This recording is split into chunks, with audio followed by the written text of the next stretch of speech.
प्रभो श्रीराम भक्त पंचमुखी हनुमान देवाय नमो नमः।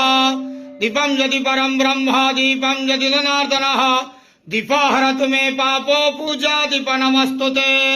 संसार सुखी रखंतु। आज पवित्र महाविषुव पणा संक्रांति ओडिया नववर्ष श्रीराम भक्त पंचमुखी हनुमान जन्म दिवस रे समस्त श्रद्धालु भक्त मान आशीर्वाद करंतु। समस्त श्रद्धालु भक्त मानक सुख शांति समृद्धि वर्ष हो।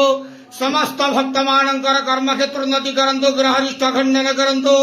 श्रीराम भक्त पंचमुखी हनुमान देवाय नमो नमः। संसार सुखी रखंतु आनंद केवार हरि बोलो। आज पवित्र महाविषुव पणा संक्रांति ओडिया नववर्ष श्रीराम भक्त हनुमान जन्म दिवस रे समस्त श्रद्धालु भक्त मान आशीर्वाद करंतु आनंद केवार हरि